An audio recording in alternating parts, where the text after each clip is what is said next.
at Kawa law courts. And if you look at the arguments between their legal representation and the office of the DPP, they could not pin substantial evidence that these guys actually are terrorists. Get that? Let me just read something for you.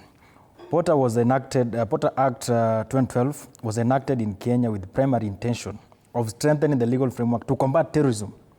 And remember, this law was passed in response to increasing terrorism threats, especially on Al-Shabaab and growing concerns of national security. In the mindset of people who put up this Porter, they were not looking at internal issues. The mind was on external attacks, which external attacks, a country can be attacked maybe through Al-Shabaab, yes, by financing from inside. But it was not meant to address issues of protests, which are clearly addressed on the Constitution. Look at that, Article 37. So what we are saying is, as we are right now, there is misuse of this act. And it's on record where the ODPP was told to read the act and ensure that everything that is doing is confined within the law so that we don't politicize this process. Let me ask you, if those men and those ladies and gents, if you looked at them who are charged with terrorism, let's say the government or the ODPP pushed their agenda and they were found guilty and jailed, what is the communication about Kenya even outside the world? That Kenya is a nation with people under the age of 35 who are terrorists? So if you're talking about youth under the age of 35 being terrorists, how about the people who are beyond 35? The picture and the portrait we are giving a country, we must be very careful about it. We are talking about hosting Chan. We're talking about attracting tourists. And the same country that we are talking about young people being terrorists. Get that? So there is an intention of misuse of this Porter Act, which we must not allow as a country.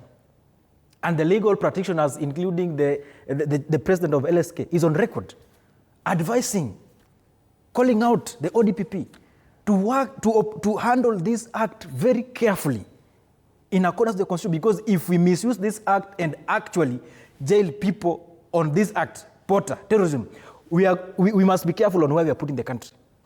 And the president understands all this. Look at that. I was at Kawa law courts. Let me tell you, when the honorable member was also brought in and other young people were brought in, there were no sufficient evidence to align to this act. And if you're talking about terrorists, and this question has been asked times and times and nobody is responding to it. Police stations were banned. We saw it. It's unfortunate. But is there a police station that do not have inmates at a particular time? If you walk in the police station in this country today, all of them, you will not miss an inmate at one particular time. What happened that when those police stations were banned, there is no case of an inmate who was banned inside.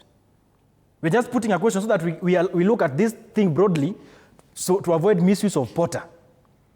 So that these guys can be charged with arson or other things, but not terrorism.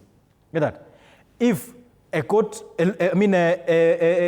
law courts was banned, we've not had complaints of reports and files that disappeared and everything. Get that?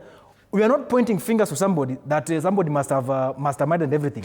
But what we are saying is the Porter Act must be used appropriately.